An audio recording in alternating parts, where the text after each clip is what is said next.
గ్రంథంలో మనం నిన్నటి 31వ అధ్యాయంలోంచి దేవుని వాక్యం విన్నాం. ఇదేనా యోబు గ్రంథం 32వ అధ్యాయంలోంచి దేవుని వాక్యాన్ని విందాం.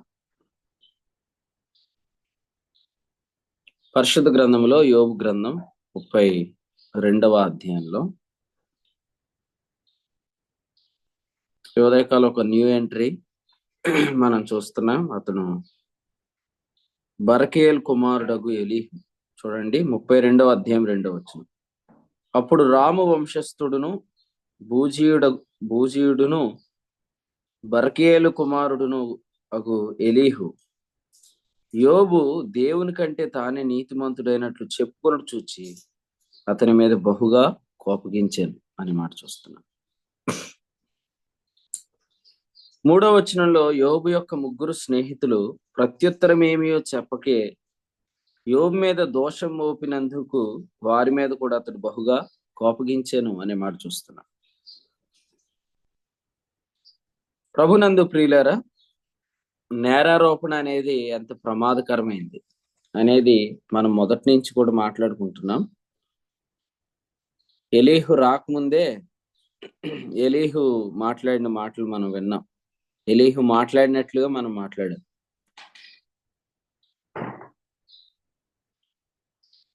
నేరారోపణ చేయటం వల్ల మనుషుడు ఆ ఆరోపణను తీసుకున్నప్పుడు అతడు దేవుని కంటే తానే నీతిమంతుడుగా చెప్పుకోవటం ప్రారంభిస్తాడు. సో అది చాలా ప్రమాదం. అందుచేత క్రొత్త నిబంధనలో నేరారోపణ కాదు, నీతి ఆరోపణ జరుగుతుంది. నీతి ఆరోపణ వల్ల స్వనీతి అనేది కలిగేదానికి అవకాశమే లేదు. హెబ్రీయులకు రాసిన పత్రిక 8వ అధ్యాయం 12వ వచనంలో క్రొత్త నిబంధన అంటే అర్థమేముందంటే, నేను వారి దోషముల విషయమై దయగలిగి వారి పాపములను ఇక ఎన్నటికీ జ్ఞాపకం చేసుకోనను అని ప్రభు చెప్పాడు. నేను వారి దోషముల విషయమై దయగలిగి వారి పాపములను ఇక ఎన్నటికీ జ్ఞాపకం చేసుకోనని ఆయన ఎందుకు చెప్పాడు? కారణం ఏంటంటే, క్రొత్త నిబంధన పాపములను జ్ఞాపకం చేసుకునే నిబంధన కాదు. క్రొత్త నిబంధన పాపజ్ఞప్తి గల మనస్సాక్షి కలిగించే నిబంధన కాదు. క్రొత్త నిబంధన స్వనీతికి మూలమైన నిబంధన కాదు. ఫిలిప్పీ 3:9 అపోస్తలుడైన పౌలు ఏం చెప్పారంటే, ధర్మశాస్త్ర మూలమైన నానీతిని గాక అనే మాట చెప్పారు. ధర్మశాస్త్ర మూలమైన నానీతిని గాక అన్నారు. అంటే పాత నిబంధన లేదా ధర్మశాస్త్రం అది స్వనీతి మూలమైన నిబంధన. స్వనీతి అనేది ఎంత ప్రమాదమైందంటే దానిని కీడు అని వర్ణించారు. స్వనీతి అనేది కీడు అని వర్ణించారు. చూడండి హెబ్రీయులకు రాసిన పత్రిక. హెబ్రీయులకు రాసిన పత్రికలో 5వ అధ్యాయంలో 13వ వచనం 14వ వచనం చదువుదాం. హెబ్రీ పత్రిక 5వ అధ్యాయం 13, 14. మరియు పాలు త్రాగు ప్రతివాడును శిశువే గనుక నీతి వాక్య విషయంలో అనుభవం లేని వాడై ఉన్నాడు. వయస్సు వచ్చిన వారు అభ్యాసము చేత మేలు కీడులను వివేచించుటకు సాధకము చేయబడిన జ్ఞానేంద్రియములు కలిగి ఉన్నారు గనుక బలమైన ఆహారం వారికి తగును. పృథ్వీ అన్న అటెంప్ట్ కూడా చేయకండి. ఇక్కడ చూడండి, హెబ్రీ పత్రిక 5వ అధ్యాయం 13వ వచనంలో నీతి వాక్య విషయంలో అనుభవం అన్నాడు. నీతి వాక్య విషయంలో అనుభవం ఏంటి? నీతి వాక్య విషయంలో అనుభవం అంటే 14 మేలు కీడులను వివేచించుట అన్నాడు. మేలేంటి, కీడేంటి? నీతి వాక్య విషయంలో మేలేంటంటే దేవుని నీతి మేలు, స్వనీతి కీడు.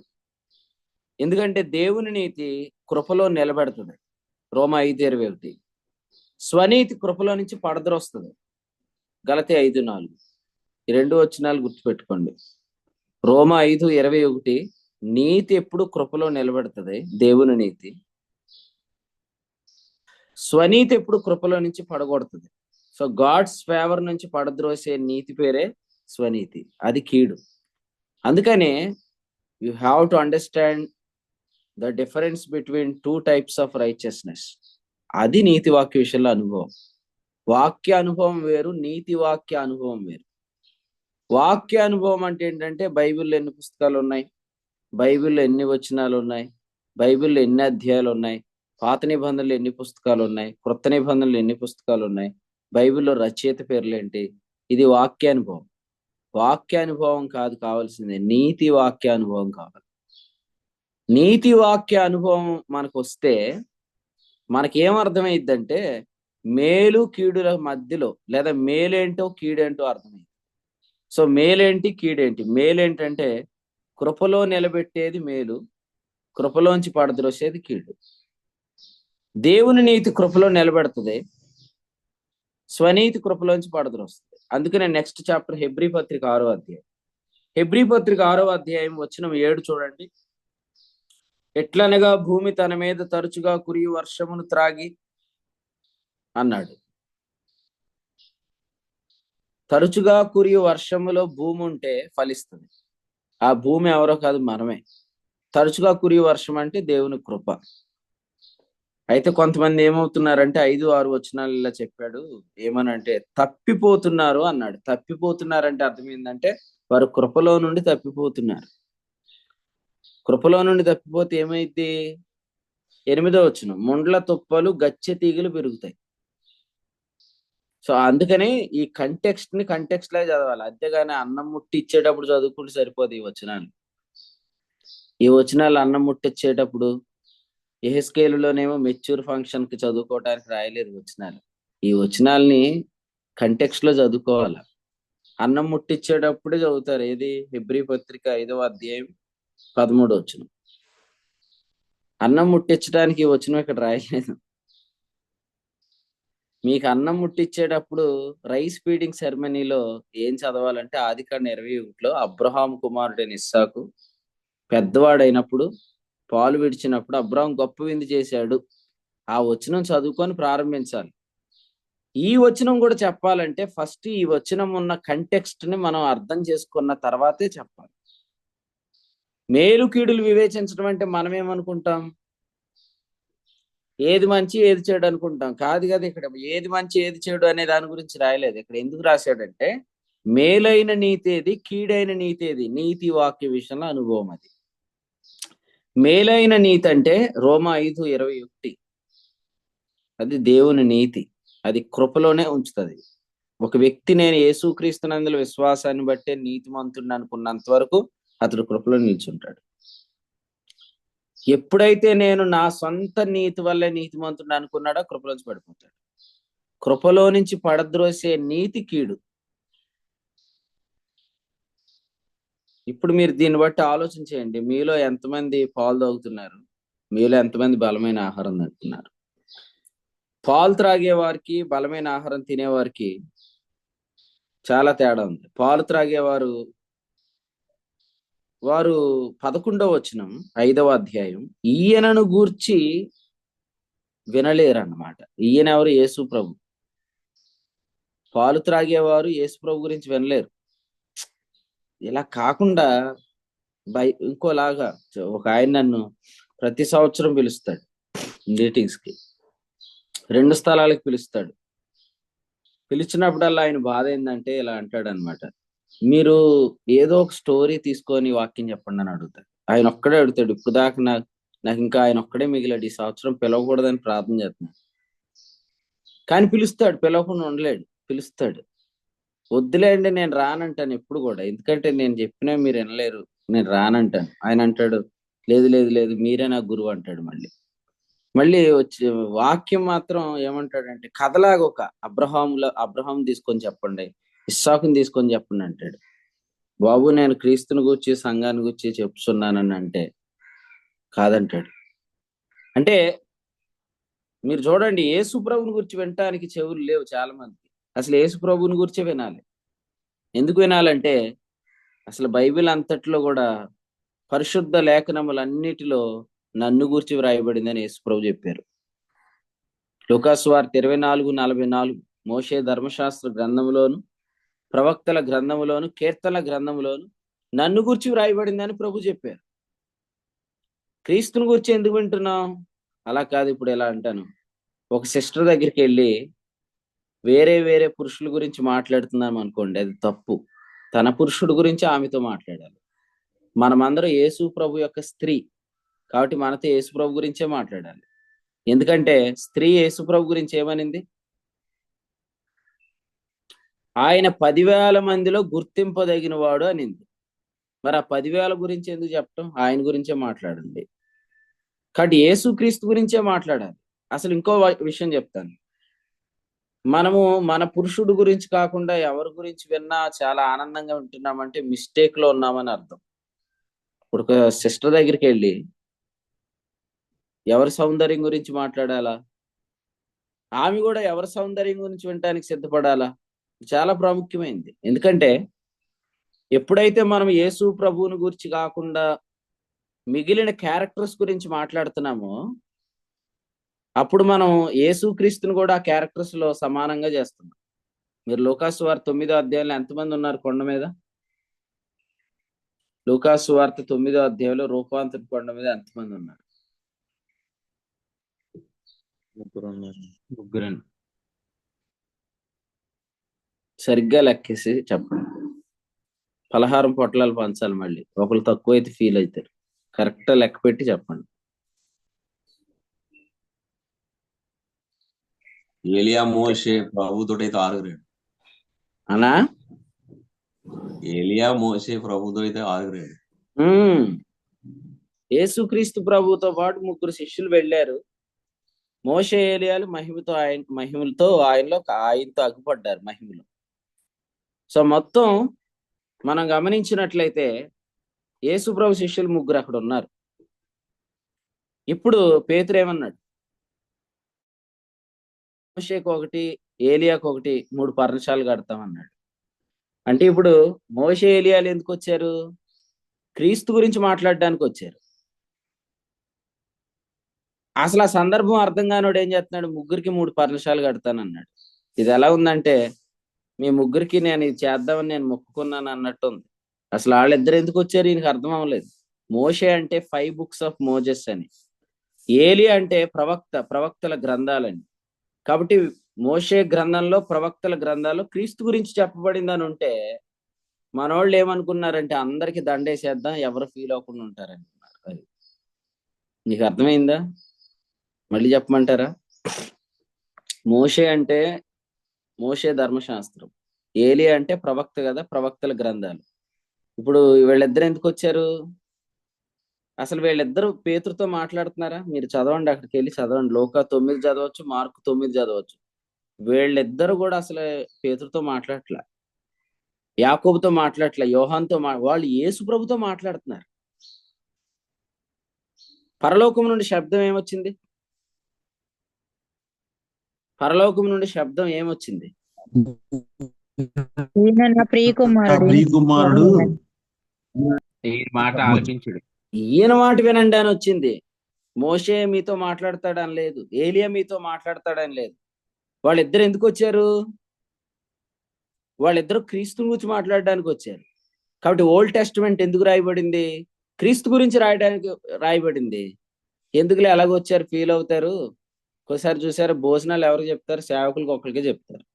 సేవకులకు ఒకరికే చెప్పిన తర్వాత మళ్ళీ ఏమనుకుంటారు, ఎందుకులే అందరికి పెట్టేద్దాం అని అందరికి పెడతారు. ఆ టైపులో ఇప్పుడు ఏం చేస్తున్నారంటే అర్థం కాక కంటెక్స్ట్, అబ్రహాంకు ఒక దండ, ఇస్సాకు ఒక దండ, యాకోబుకు ఒక దండ. ఇప్పుడు యేసు ప్రభు అసలు హీరో ఏమో, ఏంట్రా వీళ్ళందరికి వేసేస్తున్నారు దండలని యేసు ప్రభు చూస్తుంటుంటే వాళ్ళు పేతురు లాంటి వాళ్ళు అంటున్నారు అనమాట. పోన్లే ప్రభు, అలాగే వీళ్ళు కూడా మరి వచ్చారు కాబట్టి వాళ్ళు అనుకుంటున్నారు దండలు తీసేస్తున్నారు అనమాట. మాకెందుకు వేస్తున్నారంటారా బాబు నువ్వు అని. ఎందుకు వేస్తున్నాడంటే ఇది అర్థం అవ్వలేదు విషయం. ఇప్పుడు కూడా అర్థం కావట్లేదు చాలా మందికి. జాను అంతేనా?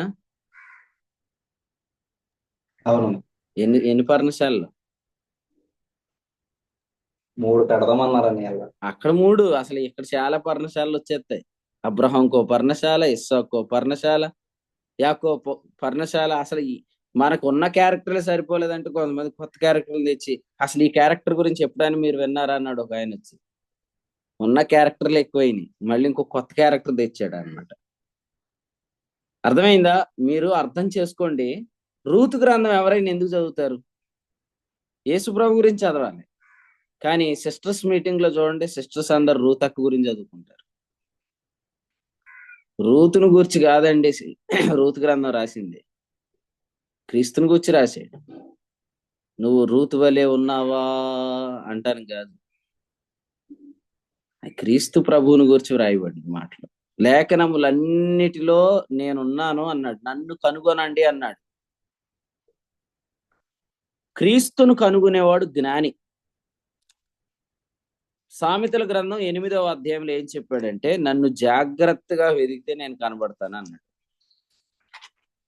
సామెతల గ్రంథం 8వ అధ్యాయంలో జ్ఞానము ఘోషించుచున్నది ఏమనంటే 36, 35 నన్ను కనుగొనువాడు జీవమును కనుగొను. సో పరిశుద్ధ లేఖనాల్లో ఏముందన్నాడు? జీవం ఉంది అన్నాడు. ఆ జీవం ప్రభు అయిన క్రీస్తు. అంటే మనం బైబిల్ స్టడీ చేస్తున్నామంటే మనం ఫైండ్ అవుట్ చేయాల్సింది జీసస్ ని, అబ్రహాముని, ఇస్సాకుని, దావీదుని, యాకోబుని కాదు. వాళ్ళెవరు నీ కొరకు నా కొరకు సిలువేయబడలేదు. వాళ్ళు నా పురుషుడు కాదు, నీ పురుషుడు కాదు. నా పురుషుడు క్రీస్తే. క్రీస్తుని గురించి మనం వినాలి. నీతి వాక్య విషయంలో అనుభవం లేకపోతే పాలు త్రాగే వారికి ఉంటే మనం ఏం వింటామంటే యేసు ప్రభు గురించి వినే చెవులు ఉండవు. ఇప్పుడు కావాలంటే మీకు మళ్ళీ చెప్తాను వినండి. పేతురు ఎందుకన్నాడు ఆ మాట? అసలు అక్కడ ఏం రాశాడు? లూకాసు వార్త 9వ అధ్యాయంలో తెలుసా? తాను చెప్పునది తాను ఎరుగకే చెప్పాడు అని తెలుసా మాట? లూకాసు వార్త 9వ అధ్యాయము 33 ప్రకారం మోషేకి ఒకటి, ఏలియాకు ఒకటి, క్రీస్తుకు ఒకటి 3 పర్ణశాలలు కడతానంటే తాను చెప్పింది తాను ఎరుగకే చెప్పాడంటే మీరు ఇప్పుడు చెప్పండి, ఓల్డ్ టెస్టిమెంట్ లో యేసు ప్రభుని గురించి కాకుండా ఓల్డ్ టెస్టిమెంట్ క్యారెక్టర్స్ అందరినీ ఎత్తి చెప్తున్న వాళ్ళు తాను చెప్పింది తాను ఎరగకుండానే చెప్తున్నారు. తెలుసా విషయం మీకు? నేను వినోద్, అర్థమైందా వాక్యం? పాత నిబంధనలు ఎంతమంది క్యారెక్టర్స్ ఉన్నారు? నీకు ఎంతమంది కనిపిస్తున్నారు? పాత నిబంధనలో ఎంతమంది క్యారెక్టర్స్ ఉన్నారు? నీకు ఎంతమంది కనిపిస్తున్నారు?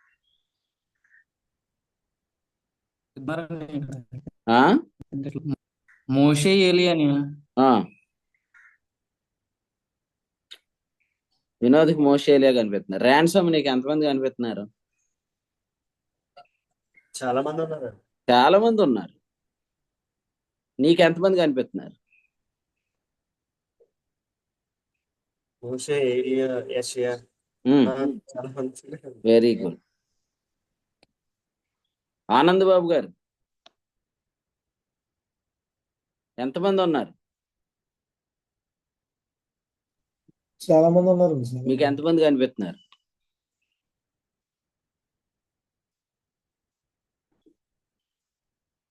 సరే ఎవరైనా చెప్పండి, ఎంతమంది ఉన్నారు? మీకు ఎంతమంది కనిపిస్తున్నారు?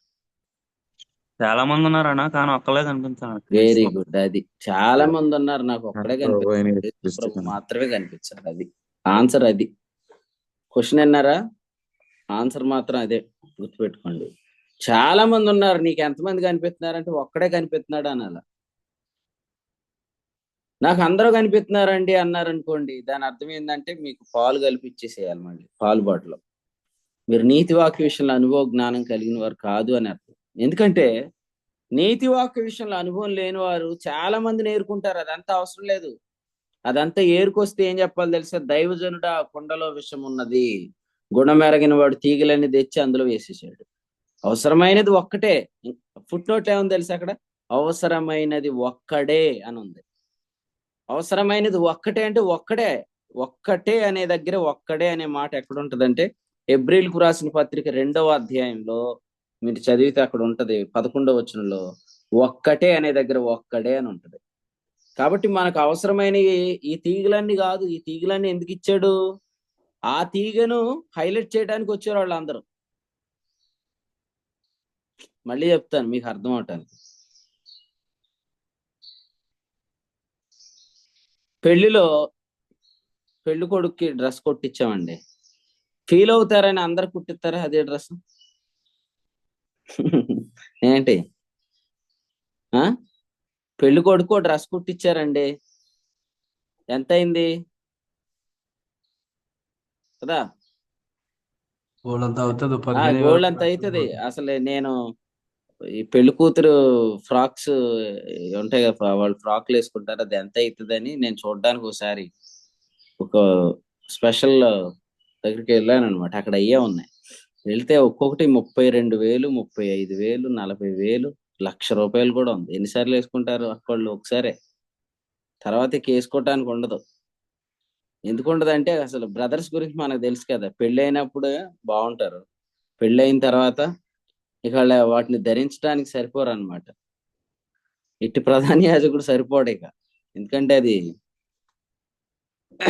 సీక్రెట్ కదా. ఇప్పుడు మీరు చెప్పండి, ఫీల్ అవుతున్నాడని అందరు కుట్టించేది ఎలా ఉంటదండి? అంటే తిక్కలోడు అంటారు. తిక్కలోడు అంటే వాడికి అసలే బుర్రకాయ లేదని అర్థం. ఇప్పుడు కూడా ఏం చేస్తున్నారంటే, యేసు ప్రభువుని గురించి నేను మాట్లాడడానికి వచ్చానంటాడు మోషే. అలా ఊరుకో, వద్దొద్దు, మా దగ్గర అది తక్కువేం లేదు, వేసేయండి, మోషే కూడా సూట్ వేసేయండి అంటున్నారు వాళ్ళు. ఏలి అంటున్నాడు, ఉండరా బాబు, నీకేమైనా మర్చిపోయింది? ఇప్పుడు దాకా నిద్రపోయి ఇప్పుడే లేచావు, నువ్వు కొండ మీదకి ఎందుకు వచ్చావు, ప్రార్థనకు వచ్చి నిద్రపోయావు నువ్వు, అసలు జరుగుతున్న డిస్కషన్ ఏంటి నీకు అర్థం అవట్లేదు అని అంటే, లేదు లేదు లేదు, ఏలియా కూడా ఒకటి వేసేయండి, మా దగ్గర ఏం తక్కువ లేదు అంటున్నారు. యేసుప్రభు అనుకుంటున్నాడు, ఈడు మొత్తం ఈయన తీసుకొచ్చి చాలా కొంప చేసేసుకున్నాను అనుకుంటాడు యేసుప్రభు. నిజంగా కొంతమందికి అసలు ఏం అర్థం కావట్లేదు, అందరికీ సూట్లు వేసేస్తున్నారు. అప్పుడు బాప్తిస్మ ఇచ్చి యోహాను ఇలా చెప్పాడు. ఏం చెప్పాడు? యోహాను సువార్త 3వ అధ్యాయం చదవండి. యోహాను సువార్త 3వ అధ్యాయం వచ్చిన 29 చదవండి. 28, 29. నేను క్రీస్తును కాననియు ఆయన కంటే ముందుగా 29 పెండ్లి కుమార్తె గలవాడు పెండ్లి కుమారుడు అన్నాడు. అంటే అర్థం ఏంటంటే, యోహాను కూడా సూట్ వేసే ప్రయత్నం చేస్తున్నారు అనమాట. యోహాను బలవంతంగా వాళ్ళని ఆపాడు. నేను క్రీస్తుని కాదురా బాబు అంటే, ఎందుకు కాదు, నువ్వు సేమ్ అలాగే ఉన్నావు. చూడండి, పెండ్లి కూతురు ఏమనుకుంటదండి? అందరికి సూట్లు వేసేస్తే, నా భర్తగా ఏంటి బాబు, వాళ్ళందరూ నా భర్తలు కాదు, వాళ్ళందరూ నా భర్త గురించి చెప్పడానికి వచ్చారు, వాళ్ళు గొప్ప సాక్షి సమూహం, కానీ కర్త కొనసాగింపు యేసు ప్రభువే. వాళ్ళందరికీ వద్దండి, వాళ్ళు వద్దంటున్నారు, ఈమె వద్దంటుంది. ఈ మధ్యలో ఈ పేతురు అవరక్షణ ఎక్కువైపోయింది. అప్పుడు పరలోకం నుండి ఒక శబ్దం వచ్చింది. ఏమనంటే, ఈయన అనలేదు, ఈయనే నా ప్రియకుమారుడు, ఈయనే. మోషే కాదు, ఏలియా కాదు, యేసుక్రీస్తే నా ప్రియకుమారుడు, ఈయన మాట వినండి. మరి మోషే ఏలియాలు ఎవరి గురించి చెప్తున్నారు? యేసు ప్రభు గురించి చెప్తున్నారు. మనం ఎవరి గురించి వినాలి? యేసు ప్రభు గురించి వినాలి. సంఘాలలో యేసుక్రీస్తుని గురించి చెప్పే వర్తమానాల కాలం మళ్ళీ తిరిగి ప్రారంభమగును గాక. ఎందుకంటే చాలా కాలం కాలక్షేపం గడిపేశారు.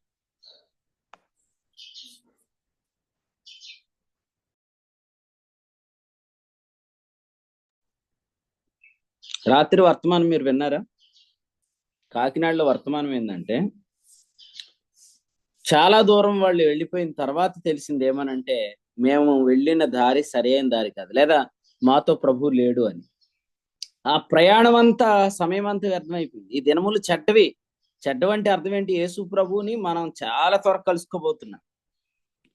ఈ టైంలో ఒక రాంగ్ బస్ ఎక్కితే చాలా ప్రమాదం అయిపోయింది. ఎందుకంటే మళ్ళీ మనం సరి చేసుకునే అంత సమయం లేదు. ఈ సమయంలో రాంగ్ ట్రైన్ ఎక్కకూడదు అనమాట. ఇప్పుడు చూశారు కదా, ఒకసారి లోపలికి ఎక్కితే ట్రైన్ డోర్స్ క్లోజ్ అయిపోతున్నాయి, మన తర్వాత దిగుతా కూడా ఉండదు. అటువంటి దినాల్లో మనం ఉన్నాం. చెడ్డ దినాల్లో ఉన్నామంటే అర్థం ఏంటంటే, యేసు ప్రభుని త్వరగా కలుసుకోబోతున్నాం. ఇప్పుడు రాంగ్ డిసిషన్స్ తీసుకోకూడదు, ఇప్పుడు రాంగ్ జర్నీలు చేయకూడదు. సంఘం ఇప్పటికీ తప్పుడు ప్రయాణంలో వెళ్ళిపోతుంది. చాలా టైం వేస్ట్ అయిపోయింది. నేను చెప్పే కదా, అబ్రహాం బలిపీఠాలు, ఇస్సాకు బావులు, యాకోబు స్తంభాలు, చెప్పండి యోసేపు వస్త్రాలు. ఇది కాదు మన ధ్యానాలు. నేను క్రీస్తుని గురించి, సంఘమును గురించి చెప్తున్నాను. లేఖనములన్నిటిలో నన్ను గురించి వ్రాయబడింది. ఆ నేను అనేది జీవం, ఆ లైఫ్ ను కనుగొనేదే జ్ఞానం. సో నన్ను కనుగొనండి, నా పేరు జ్ఞానం. నన్ను కనుగొనివాడు జీవమును కనుగొంటాడు. అంటే ఇప్పుడు మీరు చెప్పండి, పేతురు జ్ఞానా? ఖచ్చితంగా కాదు. పేతురు అవివేకంలో ఉన్నాడు. ఈ అవివేకం ఉండే దశని ఏమంటారు? అజ్ఞాన దశని పాలు తాగే దశ అంటారు. పాలు త్రాగేటప్పుడు మనలో ఒక అజ్ఞాన దశ ఉంటది. సో నీతి వాక్య విషయంలో అనుభవం కలగనంత వరకు అజ్ఞాన దశలోనే మనం ఉంటాం. అజ్ఞాన దశలో ఏం చేస్తాం చెప్పండి? అజ్ఞాన దశలో ఏం చేస్తామంట? పేతురు ఏమన్నాడు? అజ్ఞాన దశలో ఏం చేస్తాం? పేతురు మొదటి పత్రిక మొదటి అధ్యాయం. పేతురు రాసిన మొదటి పత్రిక మొదటి అధ్యాయం వచనం 16. అజ్ఞాన దశ ఆశలను అనుసరించి ప్రవర్తిస్తాం. అది అజ్ఞాన దశ ఆశలను అనుసరించి ప్రవర్తించే దశ. అందుకనే మీరందరూ కూడా త్వర త్వరగా స్తుతిగుడుకులు పెట్టాలి. ఎందుకు పెట్టాలంటే, అయ్యా మా జీవితాల్లో చాలా కాలం నుంచి మా ఇంటికాడ పాలు వ్యాన్ ఆగేదండి, ఈసారి ఇప్పుడు మిలిటరీ వ్యాన్ అవుతుందండి అని చెప్పాలి. పాలు వ్యాన్ అంటే పాలు తాగుతున్నారని, మిలిటరీ వ్యాన్ అంటే మిలిటరీ భోజనం తింటున్నారని. సో మీరందరూ బలమైన ఆహారం తినేవారు కావాలి. ఎప్పుడు చూసినా మీ ఇంటి దగ్గర పాలు వ్యానే ఆగుతుందా? పాలే తాగుతున్నారా? అజ్ఞాన దశ చాలా ప్రమాదం. ఎందుకంటే పేతురు 1:5 ఉంది, అజ్ఞాన దశలో ఉన్నవారు దైవ శక్తి చేత కాపాడబడలేరు. అజ్ఞాన దశలో ఆశలను అనుసరించి ప్రవర్తిస్తాం. ఇవి ఆత్మకు విరోధంగా పోరాడు శరీరాశలు అన్నాడు. కాలేబన్న ఏంటి ఆ చేతులు అలా పెట్టుకొని కూర్చున్నావు? నిన్ను ఫోటో తీసుకొని చేసుకుంటాం. అజ్ఞాన దశలో ఉన్నావా, జ్ఞాన దశలో ఉన్నావా? ఎందుకు మటన్ తినేస్తున్నావనా?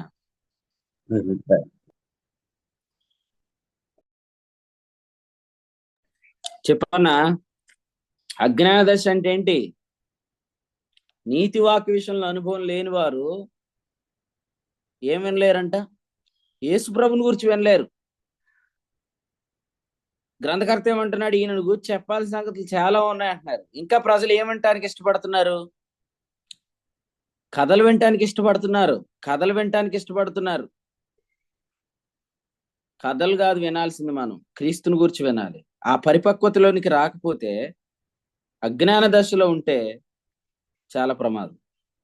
ఇప్పుడు మీరే చూడండి, ఇక్కడ ఏముంది? పేతురు రాసిన మొదటి పత్రిక మొదటి అధ్యాయం 16లో అజ్ఞాన దశ అనే దశలో ఏముంటదంటే 18వ వచనం, పితృపారంపర్యమైన వ్యర్థ ప్రవర్తన ఉంటుంది. నీతివాక్య విషయంలో అనుభవం లేని వాళ్ళు ఏం చేస్తారు? యేసు ప్రభుని గురించి వినలేని వాళ్ళు ఆ పితరులు చెప్పిన ఆచారాల్లోనే వెళ్ళిపోతారు. ఆ వ్యర్థ ప్రవర్తన ఉన్నంత కాలం నెక్స్ట్ లైన్ ఏముంది తెలుసా? 16లో పరిశుద్ధ ప్రవర్తన ఉండదు. ఆచారాలతో నింపబడిన వాళ్ళు పరిశుద్ధత అనే కాయ కాయదు. ఆచారాలు అంటే ఏంటనుకున్నారు? రక్తస్రావ రోగం కలిగిన స్త్రీకి కలిగిన మురికి బట్టలు అన్నమాట. రక్తస్రావ రోగం కలిగిన స్త్రీకి పిల్లలు పుడతారా? పుట్టరు. అందుకనే చెప్పాడు రోమపత్రిక 6:21లో ఏమన్నాడంటే, అప్పటి క్రియల వల్ల మీకేమి ఫలం కలిగింది. సో రక్తస్రావ రోగం కలిగిన స్త్రీ బాధ అంతా ఏంటంటే, 12 ఏండ్ల నుండి నాకు పిల్లలు లేరు. 12 ఏండ్ల నుండి నాకు పిల్లలు లేరు. ఎందుకు లేరంటే ఆమె జీవితం అంతా మురికి బట్టలే. అదే యెషయా 64:6, మీ నీతి క్రియలన్నీ మురికి గుడ్డలాయను. అక్కడ ఇంకో మాట ఏమన్నాడు? వాడిపోయిన ఆకులుంటే చెట్టు కాయ కాస్తుందా? కాయదు. క్లోరోఫిల్ అనేది ఉంటది, గ్రీన్ అంటాం కదా. నేనైతే దేవుని మందిరంలో పచ్చని ఒలివ చెట్టు, పచ్చ అంటే అర్థం ఏంటి అంటే క్లోరోఫిల్ అన్నమాట. పత్రహరితం అంటారు తెలుగులో. పత్రహరితం లేకుండా కాయ కాయదు. అందుకనే వాడిపోయిన ఆకు, మలిన రక్తపు వస్త్రం, ఈ రెండు కూడా మరి ఫలం ఇవ్వవు అన్నమాట. ఫలము లేని క్రియలతో నిండిపోయిన వాడే అజ్ఞాన దశలో ఉన్నవాడు. చాలా ప్రమాదం. ఈరోజు సంఘం ఎలా ఉందంటే పిల్లలు లేని దానిలాగా ఉందన్నమాట.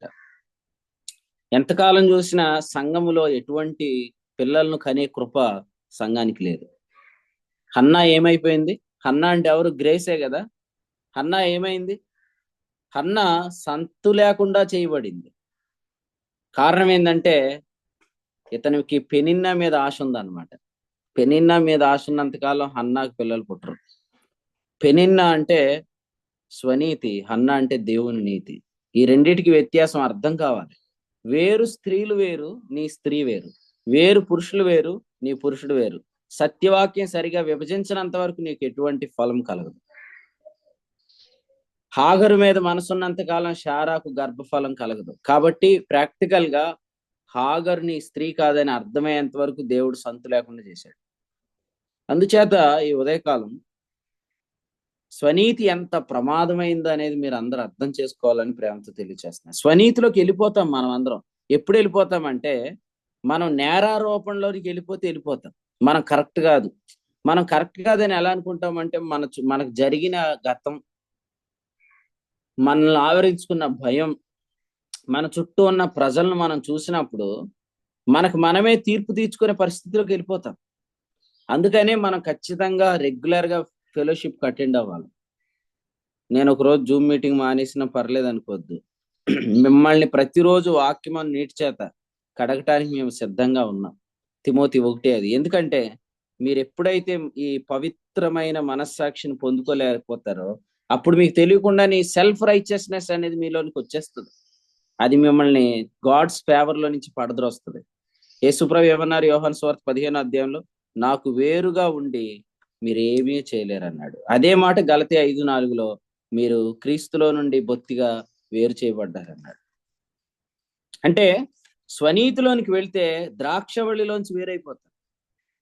ద్రాక్షవల్లిలోంచి వేరైపోతామంటే రక్షణ బంధం పోతుందని కాదు. ద్రాక్షవల్లిలో నుంచి వేరైపోతామంటే అర్థమైందంటే ఫలమునిచ్చే అనుభవం పోతుందని అర్థం.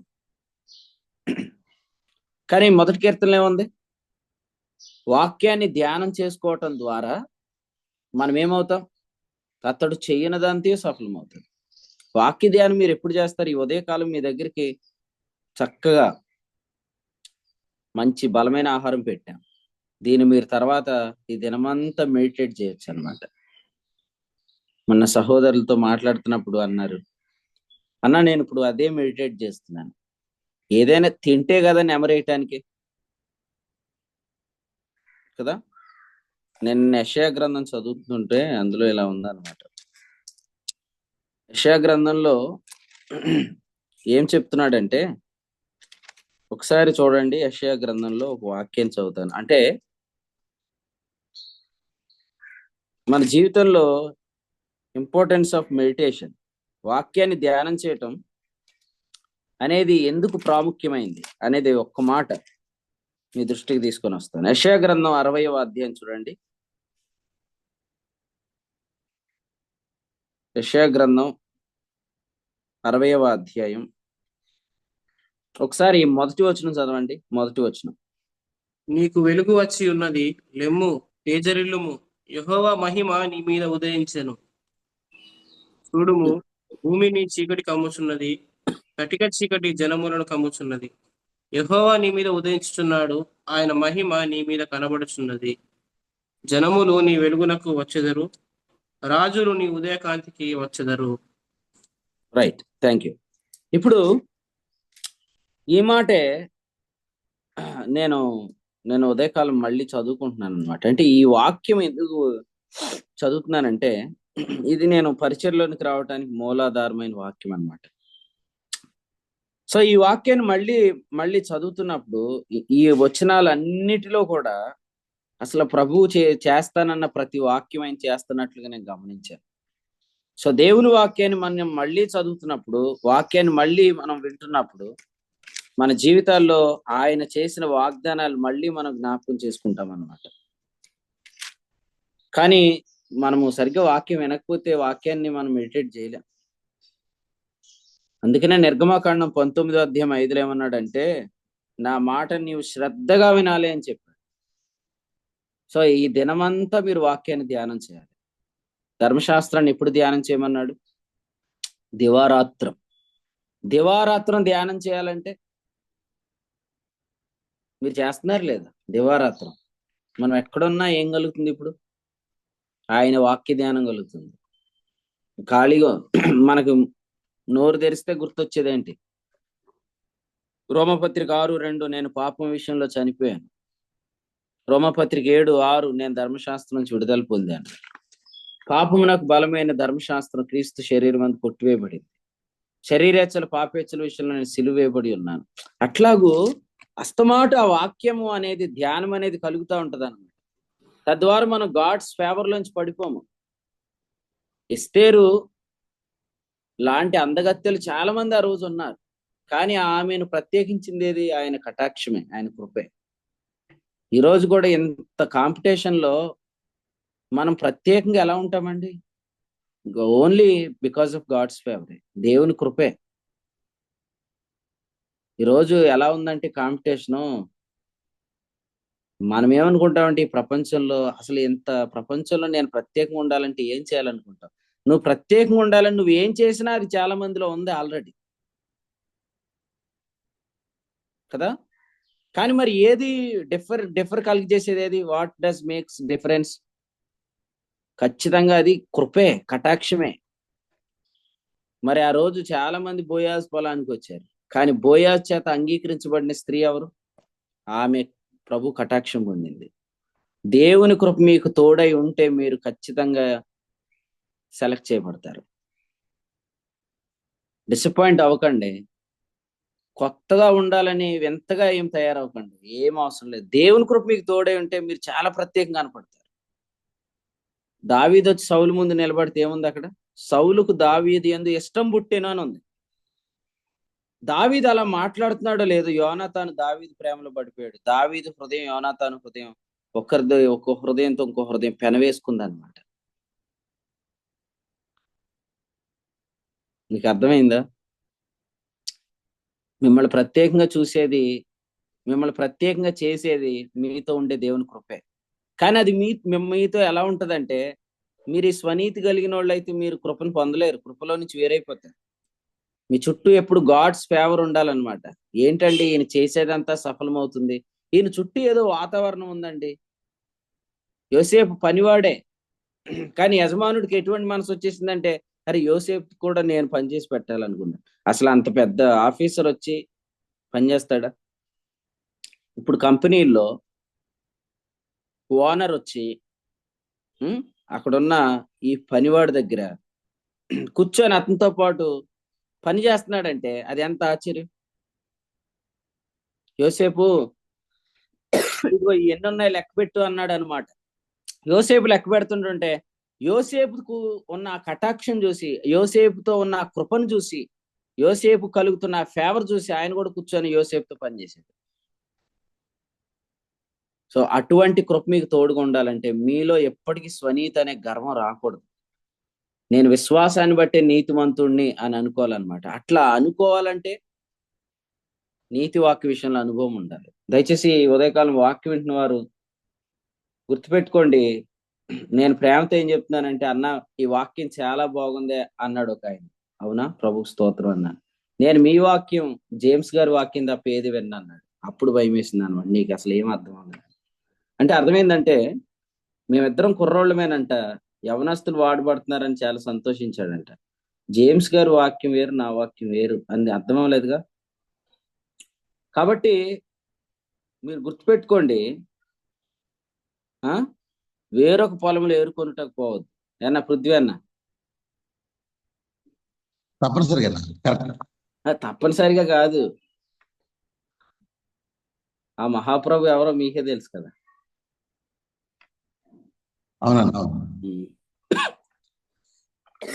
ఆ జేమ్స్ అనే ఆయన అన్నాళ్ళ డిపార్ట్మెంటే. ఆయన పేరు జేమ్స్ కాదు, ఏం పేరు అన్న? వీరబాబు. అది ఆ వీరబాబు గారు పృథ్వీ అన్నాళ్ళ పోలీస్ డిపార్ట్మెంటే. అంటే వాళ్ళ సేమ్ అక్కడే అన్నమాట. ఇప్పుడు లేడులే, ట్రాన్స్ఫర్ అయిపోయాడు. కాబట్టి మీరు తెలుసుకోండి, చాలా మందికి వాక్యం అర్థం అవ్వలేదు. అర్థం కాక ఏమనుకుంటున్నారంటే, నీకొకటి మోషేకొకటి ఏలేకొకటి పర్ణశాల అన్నట్టు. లాస్ట్ టైం మేము విజయప్రసాద్ రెడ్డి గారిని పిలుచుకున్నామండి, ఈసారి మిమ్మల్ని పిలుచుకుందాం అనుకుంటున్నామండి అంటే, విజయప్రసాద్ రెడ్డి నేను ఒకటి కాదుగా. అది కాకుండా అలా కాదండి, మేము ఫలానా వ్యక్తిని పిలిచామండి అంటే, ఆయన చెప్పే డాక్టరీన్ నేను చెప్పే డాక్టరీన్ ఒకటి అనుకోండి. అప్పుడు మీరు సరిగ్గా నేనేం చెప్తున్నాను అన్నట్టు. నేనేదో వాళ్ళు నాకంటే తక్కువ అని చెప్పట్లేదు, కానీ వాళ్ళు చెప్పే భావం వేరు, నేను కొంతగా. ఇప్పుడు వాళ్ళు చెప్పే భావంలో ఉంటే వాళ్ళనే పిలవండి. నన్ను పిలుస్తున్నారంటే అర్థం ఏంటంటే వాళ్ళని మీరు తక్కువ చేస్తున్నారు, మమ్మల్ని మీరు అర్థం చేసుకోలేదు. అర్థమైందా? మీరు కూడా సేమ్ మా పాస్టర్ గారి లాగే ఉంటారంటారు కొంతమంది. అంటే అర్థం ఏంటి? అది కాదు ముఖ్యమైనది, నువ్వు కనిపెట్టాల్సింది ఏం మాట్లాడుతుంది వాక్యం, ఏమొచ్చింది వాక్యం, చాలా ప్రాముఖ్యమైనది.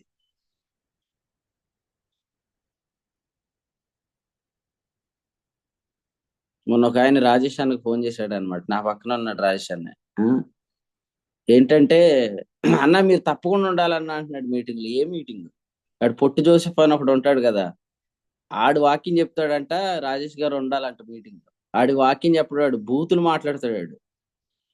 ఇప్పుడు చాలా మంది పనికి మాలిన వాళ్ళు అందరు బూతులు మాట్లాడే వాళ్ళందరినీ స్పీకర్ల కింద వేసి వెనకాల మనం గ్రీటింగ్స్ చెప్పాలా, ప్రార్థన చేయాలి. ఏం ప్రార్థన చేస్తాం? నీ దోసులు మా జాకమ్మాయిలాగా అంత అంత టాలెంట్ మన దగ్గర లేదు. శ్రేష్టమైన సంగతులు అందించారు, లోతుగా వివరించారని చెప్పాలా. జకరే గారు అయితే చేస్తాడు, మన వల్ల కాదు అలాంటి ప్రార్థన. మీరు అర్థమైందా? ఇప్పుడు ప్రజలు మనకు సాలువ కప్పేస్తున్నారు, వాళ్ళకి సాలువ కప్పేస్తున్నారంటే వాడు వచ్చి నిద్రపోయాడు రూపాంతర కొండ మీద. ఇప్పుడు వాడికి అర్థం అవ్వాలా. అప్పుడు అర్థమైంది. ఇప్పుడు రాశాడు, పేతురు రాసిన పత్రికలో ఏం రాశాడు తెలుసా? మేము ఆయనతో కూడా ఆ కొండ మీద ఉన్నప్పుడు ఆయన మహత్యమును మేము కన్నులారా చూసామని రాశాడు.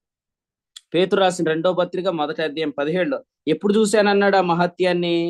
ఆ శబ్దం వచ్చినప్పుడు చూశానన్నాడు. అంటే అంతకుముందు చూసిందంత ట్రాష్ అని ఒప్పుకున్నాడు. అర్థమైంది మీకు? అంతకుముందు నేను ఏదేదో అది అంతా రాయలేదు.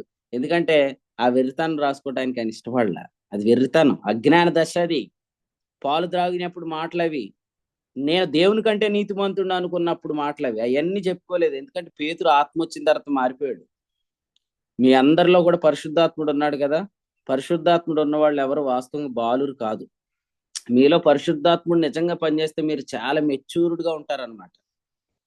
పరిశుద్ధాత్మ మీలో ఎప్పుడు పనిచేస్తుండాలి. మనుషులు చూస్తే పెద్దగా ఉంటారు, పనులు చూస్తే చాలా పిల్ల చేష్టలు చేస్తారు. ఎందుకంటే ఆత్మ ప్రభు యొక్క నడిపింపులే. ఆత్మ ఎవరండి? ప్రభు అయిన యేసుక్రీస్తు యొక్క ఆత్మ. ఆయన యేసుక్రీస్తు ఎవరు? యవ్వనస్తుడు. ఆయన యవ్వనస్తుని ఆత్మ నీలో ఉంటే నువ్వు ఎప్పుడు యవ్వనస్తుడిలాగానే ఉంటావు. అంటే అర్థం ఏంటంటే బాలురి చేష్టలు నీలో కనపడవు అనమాట. పిల్ల చేష్టలు మీలో కనపడవు. పేతురు చూడండి, చాలా మెచ్యూర్డ్ గా ఉన్నాడు. ఎప్పుడు? పరిశుద్ధాత్మ వచ్చాక. రాకముందు చిన్న పిల్ల దగ్గర నిలబెట్టాడు దేవుడు. ఏడ్చేస్తున్నాడు బోరుమని పిల్ల ముందు. ఎందుకు ఏడుతున్నావు అంటుంది పిల్ల. నాకు ఆయన ఎవరో తెలియదు, నేను ఎప్పుడు ఆయనతో వెళ్ళలేదండి. ఫోన్లో ఏం చేయర్లే ఊరు అన్నట్టు పిల్లోడైపోయాడు అనమాట. కానీ పరిశుద్ధాత్మ వచ్చాక పెద్ద పెద్దోళ్ళు ముందు నిలబడి అంటున్నాడు, మీరు హత్య చేసిన ఆ జీవాధిపతి, మీరు సిలువ వేసిన ఆ యేసు ప్రభు అని వారికి సువార్త చెప్తున్నాడు. పేతురు ఇక్కడ చెప్పాడు ఏమనంటే, ఆయన మహత్యమును మేము కన్నులారా చూసాం. 17 ఎప్పుడు?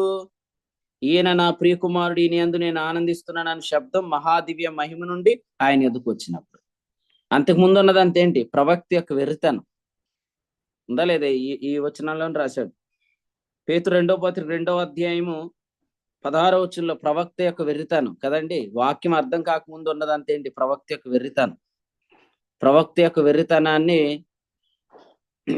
లేదా పేతురు తన వెర్రితనాన్ని రాసుకోలేదు కదా. మీ వెర్రితనం మీకు గుర్తొచ్చినప్పుడు నవ్వొస్తుందా లేదా మీకు? అంతకుముందు మీరు చేసిన బోధలు ఉన్నాయి, యూట్యూబ్లో ఉంచుతారా? ఆనంద్ బాబు అన్న, క్రీస్తు విరోధులపై సింహగర్జన అని పాడేవనుకో, ఆ పాట ఉంచావా? లేదది, అవన్నీ డిలీటెడ్. భానుశ్రేణ తన్ను తాను పరీక్షించుకొనవలను అనే దాని మీద నువ్వు ఏం చెప్పావో నాకు తెలియదు. అది గుర్తొస్తే నవ్వొస్తుందా లేదా? ప్రవక్త యొక్క వెర్రితనం కదా, ప్రవక్త యొక్క వెర్రితనం అది. ఆ వెర్రితనాన్ని మళ్ళీ మనం రాసుకోము. వెర్రితనాన్ని ఎవరైనా పత్రికల్లో రాసుకుంటారండి? ఆ రోజు నేను మోషే కోటి ఏలియా కోటి పర్ణశాల కట్టేద్దాం అనుకున్నాను, అదంతా రాశాడు? రాయలే. ఎందుకంటే అంతకుముందు తాను చెప్పింది ఏదో తాను ఎరుగకే చెప్పాడు. మనం ఎన్నో ప్రసంగాలు ఎరగకుండా అని చెప్పేసాం. అబ్బబ్బా అన్నా నువ్వు మాట్లాడుతుంటుంటే గుండెలు పగిలిపోయినాయి అన్నా అనేవాళ్ళని మనం అప్పుడు గొప్ప అనుకున్నాం. కానీ వాళ్ళు ముఖస్తుతి బ్యాచ్ అని మనకు తెలియదు. అదే రాశాడు పేతురు, యోధా కూడా రాశాడు. ఇప్పుడు యోబు ఏమన్నాడు చూడండి. యోబు గ్రంథంలో మనం చదువుకున్న 32వ అధ్యాయంలో ఏముందంటే 21, నేను ఎవరికి ముఖస్తుతికై బిరుదులు పెట్టను అన్నాడు ఎలీహు. దేవుని స్తోత్రం. మీరందరూ కూడా అలాగే ఉందరు గాక. నేను ఎవరికి ముఖస్తుతికై బిరుదులు పెట్టను. ఇప్పుడు బిరుదులు ఏంటి?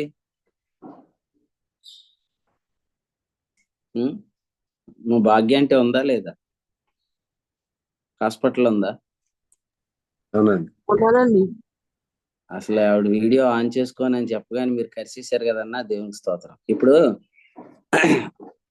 మా భాగ్యాంటి వాళ్ళ నాన్నగారు అంటారనమాట. ఆయన బిరుదులు ఎలా పెడతాడంటే, ఉదయకాలం సింహాన్ని వదులుతున్నాను, మధ్యాహ్నం పులిని దాచాను అంటాడు ఆయన. అంటే స్పీకర్స్ పేర్లు అనమాట అది. ఉదయం సింహాన్ని వదులుతున్నాను, మధ్యాహ్నం పులిని దాచాను అంటాడు. అలాగే ఇప్పుడు స్పీకర్స్ పేర్లు అన్నమాట. ఈయన సింహం, ఆయన పులి, ఈయన ఎలుగుబంటి అని. ముఖస్థుతికే బిరుదులు పెట్టేవాళ్ళు చాలా మంది ఉన్నారు. అసలు పౌలు ముఖ్య ప్రసంగి అని చెప్పింది ఎవరు తెలుసా? పిచ్చోళ్ళు అదేసేసుకుంటున్నారు పోస్టుల మీద. పౌలు ముఖ్య ప్రసంగి అని చెప్పింది ప్రభువుని ఎరగనోళ్ళు చెప్పారు. ముఖ్య ప్రసంగి కాబట్టి ఏమని పేరు పెట్టారు? హెర్మే అని పెట్టారు. బర్నబా ప్రసంగి కాబట్టి ఏమని పెట్టారు? ద్విపత అని పెట్టారు. లోకంలో ఉన్న వాళ్ళకి పౌలు ముఖ్య ప్రసంగి, బర్నబా ప్రసంగి. మరి ఇప్పుడేంటి ముఖ్య ప్రసంగి? ఈయన పెద్ద ఫోటో, మిగిలిన వాళ్ళు ప్రసంగికులు బొడ్డ ఫోటోలు. అంటే వీళ్ళు పెద్ద ఫోటోలు పంపించే, నువ్వు ఈ ఫోటోలు పంపించేంటరా, పాస్పోర్ట్ ఫోటోలు పంపించంటారు అనమాట. స్పీకర్ది పెద్ద ఫోటో ఉండాలి, ఆయన ఏమో ముఖ్య ప్రసంగి, మిగిలిన వాళ్ళందరూ ప్రసంగిలు. అర్థమైందా? మిగిలిన వాళ్ళందరూ ఎలీహులేమో జోఫర్, బిల్దద్, ఎలీఫజులు అనమాట, ముఖ్య ప్రసంగికులు. సో వినండి దయచేసి, ముఖస్థుతిగా ఎవరికి బిరుదులు పెట్టద్దు, ముఖస్థుతి చేయొద్దు. ముఖస్థుతి అనేది అసలు యేసు ప్రభు ఇష్టపడరు. యేసు ప్రభు యొక్క స్వభావంలో కూడా ముఖస్థుతి ఇష్టపడరు. నిన్న అహరోన్ అన్నని మాట్లాడారని చెప్పాం కదా, ఆ సహోదరులు ఈ రోజు కూడా జాయిన్ అయ్యారు, దేవుని సేవకులు. అన్న కూడా అదే చెప్పాడు, అసలు నాకు ముఖస్థుతి చేయటం అంటే నచ్చదని ఏదో వచ్చిన చెప్పారు, నేను మర్చిపోయాను కానీ. సో ఇక్కడ అదే వ్రాయబడింది. ఏమనంటే, నేను ఎవరికి ముఖస్థుతికై బిరుదులు పెట్టను, ముఖస్థుతి చేయటం నా చేత కాదన్నాడు. దేవునికి స్తోత్రం. మీ చేత కాకుండాను గాక. ముఖస్థుతి చేయటం అనేది మీ చేత కాకుండాను గాక. ముఖస్థుతినే చాలా మంది ఏమనుకుంటారంటే నిజస్థుతి అనుకుంటారు. ముఖస్థుతినే నిజస్థుతి అనుకుంటే ఏమైంది? రాంగ్ ప్రైజింగ్ మనల్ని దుర్నీతి వల్ల కలుగు బహుమానాన్ని ప్రేమించడానికి కారణం అయిపోయింది. అక్కడ ఎప్పుడు నన్ను ఆస్థాన స్పీకర్ నండి నేను అంటారు కొంతమంది. ఆస్థాన స్పీకర్ ఏంటారు బాబు? ఆస్థాన స్పీకర్నే, ఆ స్థానంలో స్పీకర్ని అనుకోకండి. అట్లాంటివి వద్దు. ఆస్థాన కవిలాగా ఆస్థాన స్పీకర్లే కాదు. ముఖస్థుతికి వాళ్ళు బిరుదులు పెడుతున్నారు, నువ్వేమైపోతున్నావు? ముఖస్థుతిలో పడిపోతున్నావు. ముఖస్థుతిలో పడిపోయి నన్ను స్తుతి చేస్తున్నారు అనుకుంటున్నావు, కానీ నిన్ను స్తుతి చేయట్లేదు. నిన్ను నీ శృతి తప్పిస్తున్నారు అనమాట. నిన్ను వెళ్ళాడు బాలాకు, ఏమన్నాడు? నేను నీకు రెట్టింపు ఘనత కలుగు చేస్తానన్నాడు, వెళ్ళిపోయాడు అంతే. ప్రవక్త యొక్క వెర్రితనాన్ని ఆ గాడిద అడ్డగిస్తుంటే దాన్ని కూడా ఏం చేశాడు? ఆ నోరు లేని గార్ధబాన్ని కొట్టేశాడండి.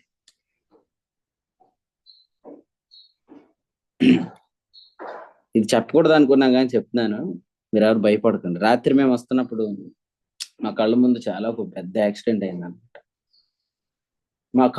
మా కారు పక్క నుంచి ఒకడు బాగా అరుచుకుంటూ, మందు తాగేసిన వాళ్ళు కేకలేసుకుంటూ వెళ్తున్నారు. సో వాళ్ళు వెళ్ళిపోయిన తర్వాత మేము వాళ్ళ వెనకాల వెళ్ళాం. కాసేపటికే బాగా డ్రింక్ చేసిన వాళ్ళు ఏం చేశారంటే ఒక బండిని గట్టిగా హిట్ చేశారనమాట. ఆ హిట్ చేస్తే ఆ బండి ఎగిరి పడితే స్పాట్లో ఇద్దరు అన్నమాట. అంటే మేము ముందుకెళ్ళి ఆ కారు పక్కన ఆపి, అసలు వాళ్ళ పరిస్థితి చూస్తే ఎంత దారుణంగా ఉందంటే, నేను ఎందుకు అది చూశానంటే, ఆ సమయంలో మన సహోదరులందరూ కూడా మెసేజ్లు పెట్టారు గ్రూపులు. ఏమనంటే, మేము క్షేమంగా చేరుకున్నాం, ప్రభుకు స్తోత్రం అని. ఎన్ని ప్రయాణాలు చేస్తున్నాం మనం, ఇంత క్షేమాన్ని ప్రభుస్తున్నాడు. ఆయన చెప్పాడండి ఏమనంటే, నీ పాదములకు రాయి తగలకుండా వారు నిన్ను తన చేతుల మీద ఎత్తి పట్టుకుంటారని. ఇన్ని జర్నీస్ లో మన జోలికి ఏది రాకుండా. నేను నిన్న న్యూజిలాండ్ బ్రదర్తో, డానీ బ్రదర్తో మాట్లాడుతూ అన్నాను, బ్రదర్ ఇప్పుడున్న కారులో చాలా కాస్ట్లీ కారు నేను కొనుక్కున్నాను అన్నాను. ఆ కారు ఇప్పుడున్న కారులు అన్నిటికంటే సీఎం గారు వాడే కారు కంటే గొప్ప కారు. ఎందుకంటే ఆయన బుల్లెట్ ప్రూఫ్ కారు. మనది కోట్ల కొల దోతలు ఆవరించి ఉన్న కారు కదండి. ఎప్పుడు ఏ కారు మీరు కొన్నా ఆ ఫెసిలిటీ మీకు ఎవ్వరెవరు. కాబట్టి అంత విలువైన అనుభవాలు ప్రభు మనకి ఇచ్చారు. ఇంత సేఫ్ జర్నీ వాగ్దానంలో మనం ఉన్నాం, మన జోలికి ఏది రాదు. సో అందుకని మీరు ఇంత ధైర్యంగా బ్రతకాలన్నమాట. బలహీన మనస్సాక్షి ఉంటే దెయ్యాలు పట్టేస్తాయి. చాలా జాగ్రత్తగా ఉండాలి. భయాలు ఆవరించినయా, దెయ్యాలు పట్టేస్తాయి.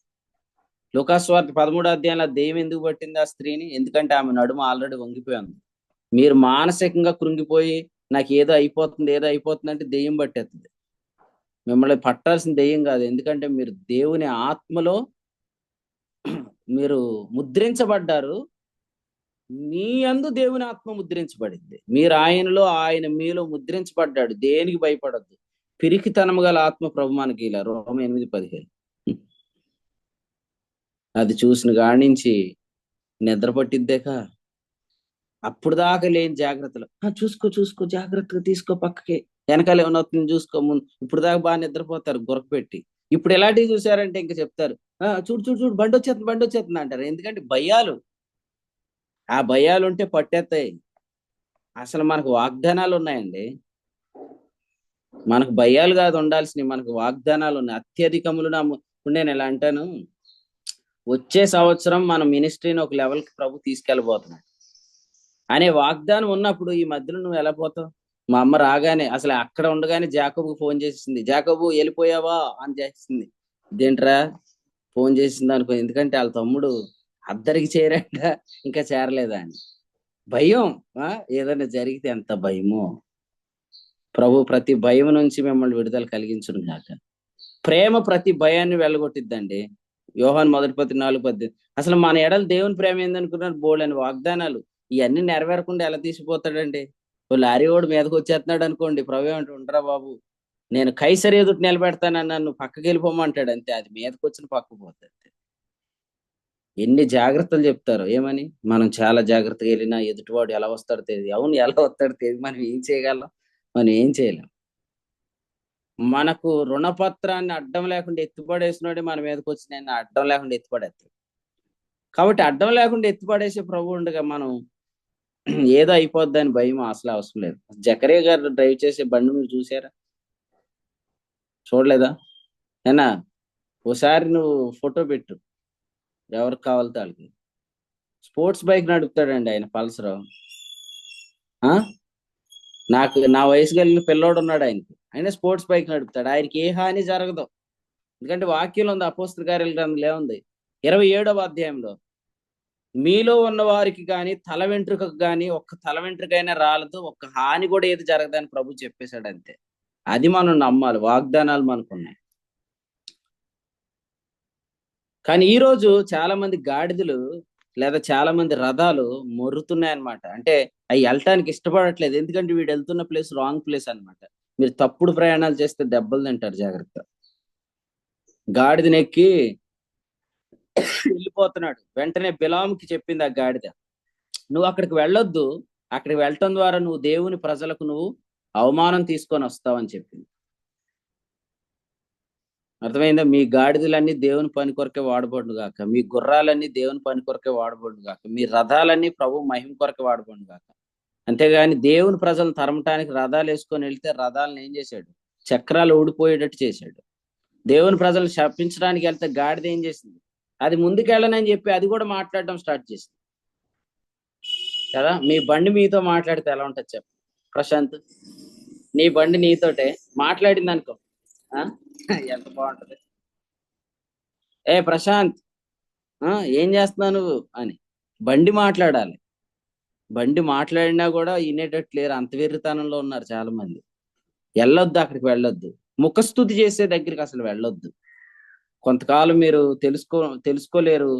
మీరు చాలా మోసంలో పడిపోతారు అనమాట. ఈ అధ్యాయంలో చాలా సేపటి నుంచి కనిపెడుతున్నాడు ఎవరు? ఎలీహు. ఎలీహు ఎందుకు కనిపెడుతున్నాడు?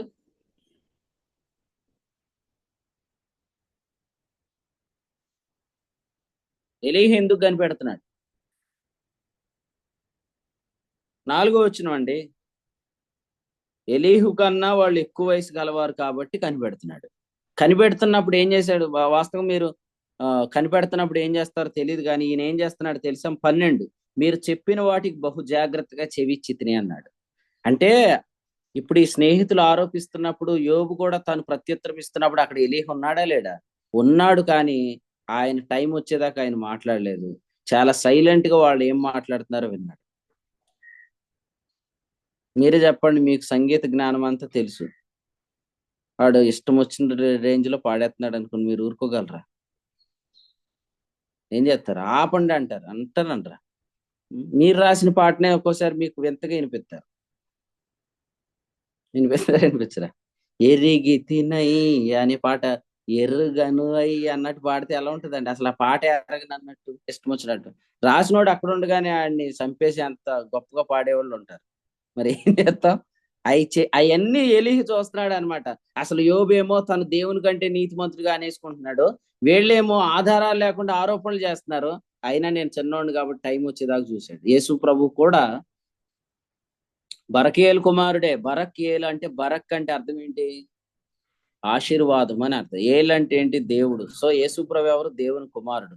కానీ దేవుడిని కుమారుడు కాలం పరిపూర్ణమయ్యేంత వరకు అజ్ఞాన కాలాల్లో చూసి చూడనట్టుగా ఉన్నాడు. కానీ పరిపూర్ణమైనప్పుడు యుగముల సమాప్తి అంది, దినముల అంతమందు ఆయన ప్రవేశించాడు. కనిపెట్టడం చాలా కష్టం, కానీ రైట్ టైం వచ్చేదాకా ఎంటర్ అవ్వకూడదు ఫీల్డ్ లోకి. సో యేసు ప్రభు రైట్ టైంలోనే ఈ లోకానికి వచ్చాడు. వచ్చినప్పటికి ప్రజలు ఎలా ఉన్నారు? యేసు ప్రభు వచ్చేటప్పుడు ప్రజలు ఎలా ఉన్నారు? దేవుని కంటే తామే నీతిమంతులమైనట్టు ఉన్నారు. ఒక్కొక్కరిని కొండ మీద తీసుకెళ్లి తాడు తీసేసాడు అంతే. మత్తయి సువార్త 5వ అధ్యాయంలో రండిరా మీరు అందరూ కొండ మీదకి రండి అని అందరిని తీసుకెళ్లిపోయి, శాస్త్రుల నీతి కంటే పరిచయాల నీతి కంటే మీ నీతి అధికం కాని యెడల మీరు పరలోకంలో ప్రవేశించలేరని చెప్పాడు. ఎందుకు చెప్పాడంటే శాస్త్రుల నీతి, పరిచయాల నీతి స్వనీతి. సో యేసు ప్రభు ఎంతో కాలం నుంచి కనిపెడుతున్నాడు. శాస్త్రులు చెప్పే బోధ, పరిచయాలు చెప్తున్న బోధ. ఇప్పుడు అందరూ బోధిస్తే యేసు ప్రభు వింటున్నాడా? వింటలేదు. బహు జాగ్రత్తగా నేను చెవినిచ్చాను అన్నాడు. ఇప్పుడు ఆయన చెప్పాడు. ఇప్పుడు మాట్లాడుతుంటే అక్కడ ఉన్న ప్రజలందరూ అంటున్నారు, ఈయన శాస్త్రుల వలె మాట్లాడట్లేదు, ఈయన అధికారం గలవాని వలె మాట్లాడుతున్నాడు. మరి అంతకాలం ఏం చేశాడు? అసలు మీరే చెవులు మూసుకుంటారు, కొన్ని ప్రసంగాలు ఇప్పుడు మీరు వినలేరు. కానీ యేసు ప్రభువుకు తప్పదు. ఆయన ఏం చేస్తాడంటే వీళ్ళందరూ చెప్తున్నప్పుడు ఇక తప్పదు, ఇంకా ఆయన పాపం అలా వింటా ఉంటాడు అనమాట. ఆయన్ని బయట పెట్టేస్తారు, ఈ ప్రసంగాలు చెప్పుకుంటూ ఉంటారు, గమనించుకుంటూ ఉంటాడు. మళ్ళీ సమస్త మహిమ యేసు ప్రభుకే చెల్లు కాకంటే బయట నుంచి అనుకుని ఎందుకు లేరు, అది కూడా మీరు చెప్పుకోండి నాకు ఎందుకు అనుకుంటాడు. ఎన్ని బాధలు అనుభవిస్తున్నాడు ప్రభు ఈ రోజు. ఎందుకంటే కారణం ఏంటంటే ఈయనకి తప్పదే కదండి. కాలేబన్న, యేసు ప్రభు అందరికంటే చిన్న వయసు కలిగినాడు కాదా? నేను నిన్నే ఎందుకు అడిగాను నువ్వు అర్థం చేసుకో. యేసు ప్రభు అందరికంటే చిన్న వయసు గలవాడా కాదా? అట్లేదు మాట్లాడకపోతే నేనేం చెప్తాను? యేసు ప్రభు అందరికంటే చిన్న వయసు గలవాడు కాదా? బాప్తిస్మం ఇచ్చి యోహాను కంటే చిన్నోడు కాదా యేసు ప్రభు? చిన్నోడు అంటున్నాడు. ఏం జాను? యేసు ప్రభు బాప్తిస్మం ఇచ్చి యోహాను కంటే చిన్న వయసు గలవాడు కాదా?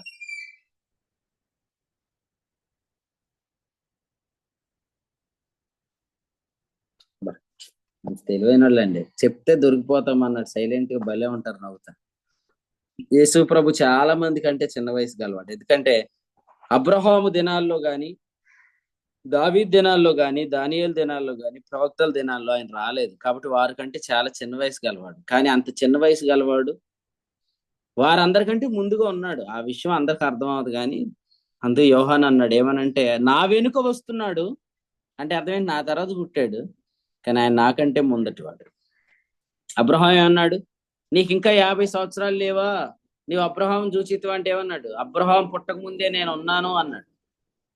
అర్థమైందండి. అంటే యేసు ప్రభు ప్రవక్తలందరికంటే చిన్న వయసు గలవాడని యోహాను సువార్త 8వ అధ్యాయంలో ఏమన్నారు? ప్రవక్తలు చనిపోయారు కదా, అబ్రహాం కూడా చనిపోయాడు కదా, నిన్ను కూర్చొని నువ్వేం చెప్పుకుంటున్నావు, నీకు ఇంకా 50 సంవత్సరాలు అంటే నువ్వు ప్రవక్తలందరికంటే వయసులో చిన్నోడు అని. ఎస్, ఎందుకు వయసులో చిన్నోడు అంటే ఆయన వారందరి తర్వాత పుట్టాడు. ఎలీహు కూడా యోబు కంటే చిన్నోడు, ఇక్కడ ఉన్న 3 స్నేహితుల కంటే చిన్నోడు. కానీ వాళ్ళు మాట్లాడేంత వరకు అవకాశం ఇచ్చి ఆ తర్వాత మాట్లాడాడు. అర్థమైందా? కాలం పరిపూర్ణమైనప్పుడు యేసు ప్రభు లోకానికి వచ్చాడు. అంతవరకు ఏం చేశాడు? కనిపెట్టాడు అనమాట. సో ఎలీహు కూడా ఈ అధ్యాయంలో మాట్లాడాడు. సో మీరు ఇంకా ధ్యానం చేయండి. ఎలీహు అంటే అర్థం ఏంటి? ఎలీహు మన ప్రభు అయిన యేసుక్రీస్తును సూచిస్తున్నాడు అనమాట. ఎందుకంటే ఎలీహు అంటే అర్థం ఏంటి? హీఈస్ గాడ్ అని. బరకేలు కుమారుడు.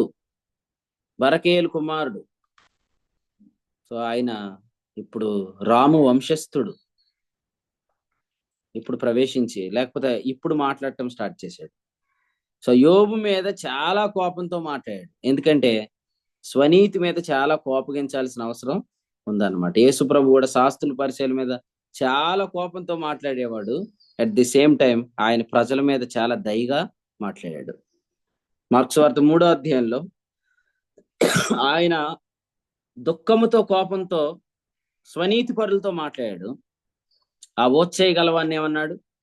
నువ్వు చెయ్యి చావచ్చు, నువ్వు బాగుపడతావు. అంటే ప్రజలతో చాలా దయగా మాట్లాడు. ఎందుకంటే ప్రజలకు పాపం ఏమీ తెలియదు. ఈ ప్రజలందరూ వీళ్ళ వల్ల మోసపోతున్నారు కాబట్టి మీరు ప్రజల మీద కోపాన్ని ప్రదర్శించద్దు. బోధకుల వల్ల ప్రజలు ఇలా అయిపోయారు, కానీ బోధకుల మీద మనం కోపగించాలి తప్ప ప్రజల మీద మనం కోపగించడానికి లేదు. ఇప్పుడు దేవుడు కూడా మోషే ఏమన్నాడు? ద్రోహులారా అన్నాడు. ప్రజల్ని ఏమన్నాడు? ద్రోహులారా అన్నాడు. కానీ దేవుడు మోషే మీద కోపగించాడు, కానీ ప్రజలకు మాత్రం నీళ్ళు ఇచ్చాడు. సో ఈ రోజు మీరు ప్రజలను దయచేసి జ్ఞాపకం చేసుకోండి. ప్రజలందరూ ఇంత అమాయకంలో పిచ్చితనంలో ఉండడానికి కారణం ఈ దుర్బోధకులే. కాబట్టి యెహెజ్కేలు గ్రంథం 32వ అధ్యాయం 34వ అధ్యాయంలో కాపర్ల వల్లే గొర్రెలు ఇలాగ అయిపోయినాయి అని ఆయన బాధపడుతున్నాడు. కాబట్టి కాపర్ని ప్రభు ఖచ్చితంగా ఆ అధ్యాయంలో కోపపడుతున్నట్లుగా మన జీవితాల్లో కూడా ప్రాబ్లం ఎక్కడుందో అర్థం చేసుకోవాలి. సో మీరందరూ కోపగించాల్సింది ఎవరి మీద? మీకు టైం వస్తే వెళ్ళిపోయి అవకాశం వచ్చినప్పుడు ప్రజల మీద అరిచేయద్దు. మీరు చేస్తున్నంత పిచ్చి భక్తి, మీరు ఉపవాసాలు చేస్తున్నారంటే, మీరు జాగరణాలు చేస్తున్నారంటే, ఆయన మీరు వెర్రోళ్ళు, మీకు అసలు వాక్యమే తెలియదు అని వాళ్ళు మీరు అనకూడదు. వాళ్ళు అలా ఉండటానికి కారణం ఎవరు? కాబట్టి మన కోపం ప్రజల మీద చూపించకూడదు. వారితో దయగా మాట్లాడాలి. సామాన్య జనులతో ప్రభు చాలా దయగా మాట్లాడాడు. ఆయన నోట నుండి వచ్చి దయగల మాటలకు వారు ఆశ్చర్యపడ్డారు. ఆయన పెదవుల మీద దయారసం పోయబడింది. కాబట్టి మీ కోపం ఎవరి మీద ప్రదర్శించాలో కూడా మీరు తెలుసుకోవాలి. ఎలీహు బహుగా యోబు మీద కోపగించాడు. కారణం యోబు తాను దేవుని కంటే తానే నీతిమంతుడైనట్టుగా వీళ్ళ మీద కూడా కోపగించాడు. ఎందుకంటే యోబుని వీళ్ళు స్వనీతిలో గెంటేస్తున్నారు అనమాట. సో మనం కూడా ఈ విషయాలు అర్థం చేసుకుని ఈ ఉదయకాలం ముఖ్యంగా మీ అందరి హృదయాలను నేను ఒక వచనం పెట్టాలనుకుంటున్నాను. ముఖస్తుతికి ఎవరికి బిరుదులు పెట్టకండి. ముఖస్తుతి చేయటం నా చేత కాదు. ఎప్పుడైనా స్తుతి చేసేటప్పుడు స్తుతికి కారణభూతుడు వగు మా తండ్రి అన్నాడు. కారణాలు చెప్పాలి. ప్రైజ్ చేసేటప్పుడు కరెక్ట్ రీజన్ చెప్పాలి. నువ్వు ఎందుకు ఇతను గొప్పవాడు అన్నావో చెప్పాలి. ఆ గొప్పవాడు అనే పేరు అనొచ్చా అనకూడదు అనేది కూడా చెప్పాలి. నువ్వు చెప్పేదానికి ఆ పేరుకి కరెక్ట్ సరిపోవాలి. అంతేగాని ఊరికే ముఖస్తుతి చేశారనుకోండి, మీరు మోసపోతున్నారు, వాళ్ళని కూడా మోసం చేస్తున్నారు. సో అలా మీరెవరు ఉండకుందరు గాక. ప్రభు మీ అందరినీ ఈ ఉదయకాలం దర్శించాడు అని నేను నమ్ముతున్నాను. మీరందరూ కూడా ప్రభువుని మంచిగా స్తుతించాలి. లేకపోతే ఆయనని కరెక్ట్ గా మీరు ఆయనకి పర్ణశాల కట్టాలి, కానీ అందరితో ఆయన సమానుడుగా పర్ణశాల కట్టకూడదు. సో ప్రభు ఆత్మ మనకు సహాయం చేయను గాక. ఈ ఉదయకాలం ప్రభు ఆత్మ చేత మనం అందరం ముందుకు కొనసాగుదాం. ఆమె యోబు గ్రంథం 32వ అధ్యాయం నుంచి యోబు స్నేహితులు చేస్తున్నటువంటి దోషారోపణను బట్టి యోబు దేవుని కంటే తానే నీతిమంతుడిని ఇస్తున్నటువంటి ప్రత్యుత్తరం, ఆ మాటలు విన్నటువంటి యోబు మరి యొక్క స్నేహితుడైన ఎలీహు ఇస్తున్నటువంటి ప్రత్యుత్తరాన్ని ఈ యొక్క అధ్యాయంలో మనం విన్నాం. అలాగే నీతి వాక్య విషయంలో అనుభవ జ్ఞానం ఎంత అవసరమో, అలాగే స్వనీతికి దేవుని నీతికి ఉన్నటువంటి వ్యత్యాసం, మేలు కీడులు వివేచించే ఆ యొక్క జ్ఞానం ఎంత అవసరమో, స్వనీతి అనగా అది కృపలోంచి పడదోస్తుందని, దేవుని నీతి కృపలో నిలవబెడుతుందని, మేలు అనగా అది దేవుని నీతి అని, కీడు అనగా అది స్వనీతి అని. ఎప్పుడైతే సత్యవాక్య విషయంలో అనుభవ జ్ఞానం లేకపోతే మనం మేలు కీడులు వివేచించం గనక స్వనీతిలో ఉన్నటువంటి మనం పూర్వపు అజ్ఞాన దశలోనే ఉండి పితృపారంపర్యం వ్యర్థ ప్రవర్తన వలన మనకి ఏ విధమైనటువంటి ఫలం లేని వారిగా ఉంటామన్న విషయాన్ని ప్రభు జ్ఞాపకం చేశారు. ఎప్పుడైతే మనం సత్యవాక్య విషయంలో అనుభవ జ్ఞానం కలిగి మేలుకీడులు వివేచించి స్వనీతికి దేవుని నీతికి ఉన్నటువంటి వ్యత్యాసాన్ని ఎప్పుడైతే మనం స్పష్టంగా అర్థం చేసుకుంటామో, అప్పుడు క్రీస్తు కేంద్రమైనటువంటి ఎందుకంటే జీవము ఆయన యందే ఉంది కాబట్టి క్రీస్తునే మనం కేంద్రంగా చేసుకుంటామని, అప్పుడు మనకి జ్ఞాన వివేచనలన్నీ కూడా కలుగుతాయి అన్న విషయాన్ని ప్రభు జ్ఞాపకం చేశారు. ఇంకా అనేక విషయాలు ఈ యొక్క అధ్యాయం నుంచి ప్రభు మనందరితో మాట్లాడారు. శ్రేష్టమైన తలంపులు అందించిన సేవకులకు కూడి పక్షం వందనాలు తెలియజేస్తున్నాం. అలాగే ఇప్పటివరకు నిలిచి వాక్యం ఉన్న ప్రియులు కూడా ప్రభు నాలుగు వందనాలు తెలియజేస్తున్నాను. ఆడియో పంపించబడుతుంది కాబట్టి విని మేలు పొందాలని తెలియజేస్తున్నా. ఎవరైనా ఇంకా నూతనంగా జాయిన్ అవుతున్న వారికి ఆడియో కనుక అవసరం అయితే కనుక నా నెంబర్కి కాంటాక్ట్ చేయండి, మీకు పంపించడం జరుగుతుంది. ఆ, అలాగే ఈరోజు సాయంత్రం రాజమండ్రిలో జరిగే బైబిల్ స్టడీ కొరకు ప్రార్థన చేయండి. వీలు కలిగిన వారు పాలు పంపులు పొందండి. అలాగే మే నెలలో జరిగే సమ్మర్ కాన్ఫరెన్స్ కొరకు కూడా ప్రార్థన చేయండి. ఎవరైనా ముగింపు ప్రార్థన చేయాలని ఆసక్తి కలిగిన వారు ముగింపు ప్రార్థన చేసినట్లయితే ఈ కూడికి ముగింపు చేసుకుందాం. ఇంకొక వర్తమానం ద్వారా ప్రేరేపించబడి ముగింపు ప్రార్థన చేయాలని ఆసక్తి కలిగిన వారు ముగింపు ప్రార్థన చేసినట్లయితే కూడికి ముగింపు చేసుకుందాం. రాజేష్ గారు చేయండి, చాలా రోజులైంది చేయండి, మీరు మాకు దొరకట్లేదు. ప్రార్థన చేద్దాం. పరిశుద్ధుడైన తండ్రి, ప్రేమ కలిగిన మా ప్రియ పరలోక దేవ, మీకు వందనాలు. మమ్మల్ని ప్రేమించి మీ కుమారుడైన యేసుక్రీస్తు వారిలో నాయన విశ్వాస మూలంగా మీ ఎదుట ఆయన ఎట్టివాడు మమ్మల్ని అట్టివారుగా నిలబెట్టుకున్నందుకు మీకు స్తోత్రాలు. నీ కుమారునితోటి వారసులుగా చేసి నాయన ఆత్మనిచ్చినందుకు మీకు స్తోత్రాలు. ఆత్మ ద్వారా వారసత్వంగా క్రీస్తులో ఉన్న వాటిని అనుభవించడానికి అనుదినము మమ్మల్ని దర్శిస్తూ ఎల్లప్పుడూ మా మనస్సాక్షిని నాయన శుద్ధి చేస్తూ భద్రపరుస్తున్నందుకే మీకు స్తోత్రాలు. ఎల్లప్పుడూ మంచి మనస్సాక్షి గలవారమై విశ్వాస మర్మమును అనగా దేవుని మర్మమైన క్రీస్తులు, మా జీవమైన క్రీస్తులు, మా సర్వమైన క్రీస్తులు తేటగా నేర్చుకోవటానికి ముసుగులేని నాయన ముఖము గలవారమై స్పష్టంగా మా ప్రభువుని చూడటానికి మీ కృప అనుగ్రహిస్తున్నారు. మీకు స్తోత్రాలు. నాయన అందరికంటే వయసులో చిన్నవాడైన ఎలీహు ప్రవ్వా నాయన సమయం వచ్చే వరకు కనిపెట్టాడు. వారందరూ వాదనలు విన్నాడు. నాయన విని అతడిప్పుడు యోబు యొక్క స్వనీతిని బట్టి యోబు మాట్లాడుతున్న సంగతులన్నిటిని బట్టి యోబుని నాయన కోపంతో ఖండించాడు. మాత్రమే కాదు, యోబుని ఇటు మనస్సాక్షి కలిగించిన వారిని కూడా ఆయన గద్దించినట్టుగా మేము చూస్తున్నాం. ఎలీహు నాయన ఆయన దేవుడని, మా ప్రభుని యేసుక్రీస్తు అని, బారాకు కుమారుడని అనగా దేవుని ఆశీర్వాదం నాయన ఆ ప్రభుని యేసుక్రీస్తు ద్వారా సర్వలోకానికి ఆశీర్వాదం అని చెప్పబడిన దేవుని ఆశీర్వాదమైన దేవుని కుమారుడని నాయన మేము ఎరుగుతూ మిమ్మల్ని స్తుతిస్తూ ఉన్నాం. ఆ ప్రియుని యందు ప్రభా మీరు మాకు ఇచ్చిన ఈ సంగతులన్నిటికై స్తోత్రాలు నాయన. మాత్రమే కాదు, ఈ దినాలలో ప్రభా మనస్సాక్షిని పాడు చేస్తూ ఆయన మనస్సాక్షి ఎప్పుడైతే పాడవుతుందో స్వనీతిని ఆలోచిస్తాం, స్వనీతిలోకి వెళ్ళిపోతాం. స్వనీతిలోకి వెళ్ళిపోతే ఖచ్చితంగా పిల్ల చేష్టలు చేస్తామని, బౌలరం అయిపోతామని నాయన, అప్పుడు అజ్ఞాన దశలోకి వెళ్ళిపోతామని, అజ్ఞాన దశలోకి ఎప్పుడైతే వెళ్ళిపోయామో మూలపాఠాల్లోకి నాయన దుష్టత్వంలోకి వెళ్ళిపోతామని మీరు మాకు తెలియజేశారు. అట్లా కాకుండా ప్రభా మా మనస్సాక్షి ఎల్లప్పుడూ నాయన అడగబడుతూ ఉంటే నీతివాక్య విషయమైన అనుభవ జ్ఞానం మాకు కలుగుతుంది. అప్పుడు మేము నాయన వయసుకు వస్తే ప్రభా మేలుకీడులు వివేచించగలుగుతాం. అనగా దేవుని నీతికి నాయన స్వనీతికి తేడా మేము గుర్తించగలుగుతాం నాయన. అప్పుడు ఎవరిని నాయన ప్రీచ్ చేయాలో, ఎవరిని స్తుతించాలో, ఎవరిని గనపరచాలో వారిని గనపరుస్తాం. ముఖస్థుతి చేసేవారిని కనిపెట్టగలుగుతాం. ఆయన సత్యమును బట్టి మమ్మల్ని ప్రేమించేవారు ఎవరు, సత్యమును బట్టి మమ్మల్ని గనపరిచేవారు ఎవరు, ఇస్తున్న సంగతులను బట్టి మమ్మల్ని చేర్చుకుంటున్న వారు ఎవరు మేము గమనించగలుగుతాం. ముఖస్థుతిలో పడిపోయి మేము నాయన ఉపయుక్తులోకి వెళ్ళాం నాయన. మాకు కూడా ప్రభా ముఖస్థుతి చేయుట చేత కాదు అనే అనుభవంలోకి మమ్మల్ని నడిపించండి నాయన.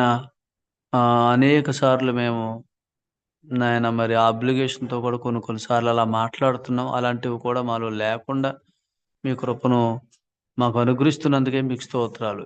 ఏ లెవెల్లో మీరు మమ్మల్ని ప్రభా నిలబెట్టాలనుకుంటున్నారో మీ వాక్యాన్ని ఇస్తున్నప్పుడు అర్థమవుతుంది. కనీసం సత్యానికి వేరుగా ముఖస్థుతి కూడా చేయకుండా ఉండే లెవెల్లోకి మమ్మల్ని తీసుకెళ్లాలనుకుంటున్నారు.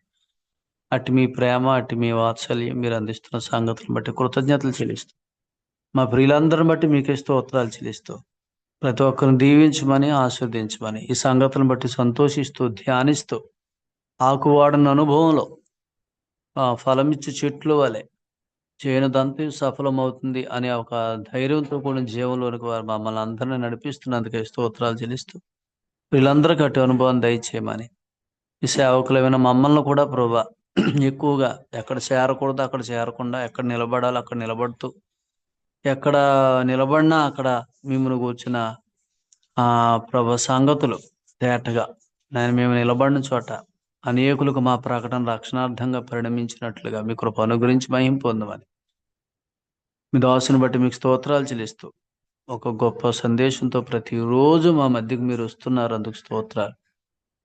నేను మీ దాసుని మీ ఆత్మ ద్వారా బలపరిచి వాక్శక్తినిచ్చి వాడుకుంటున్నందుకు స్తోత్రాలు చెల్లిస్తూ క్రమంగా ఈ కూడుకుని నడిపిస్తున్న వారిని బట్టి మీకు స్తోత్రాలు చెల్లిస్తూ పాటలు పాడి ప్రార్థించి సహకరిస్తున్న వారిని బట్టి ఆయన ప్రతిరోజు మీ కృప కొరకు కనిపెడుతూ ఓపికగా కూర్చుంటున్న ప్రియులను బట్టి క్రొత్తగా ఆయన సత్యాన్ని గ్రహించి నాయన వ్యక్తులను బట్టి కాక సత్యాన్ని బట్టి జూమ్లో జాయిన్ అయ్యి మమ్మల్ని వెంబడిస్తున్న ప్రియులను బట్టి కూడా మీ కృతజ్ఞతలు. ఖచ్చితంగా ఈ సత్క్రియ ప్రారంభించి ప్రభు వచ్చే వరకు కొనసాగిస్తున్నారు, అందుకు స్తోత్రాలు. యేసు ప్రభు వారి పేరట ప్రతి ఒక్కరిని దీవించమని ఈ దినమంతటికి కావలసిన మీ అత్యధికమైన కృపను మాకు అనుగ్రహించినందుకే స్తోత్రములు చెల్లిస్తూ మా రక్షకుడు ప్రాణపడి యేసుక్రీస్తు వారి పేరట స్తుతించి స్తోత్రాలు చెల్లించి ప్రార్థిస్తున్నాం పరమ తండ్రి, ఆమేన్. ముగింపు ప్రార్థన చేసిన దేవుని సేవకులు రాజేష్ గారికి, కూడికలో ఉన్న ప్రియులందరికీ వందనాలండి. ఒకరికొకరు వందనాలు తెలియజేసుకుని కూడిక ముగింపు చేసుకుందాం. అందరికీ వందనాలు. అందరికీ వందనాలు.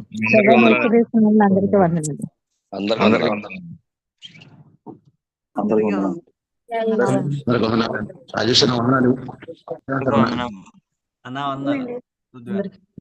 వందనాలండి. అందరికీ వందనాలు. అందరికీ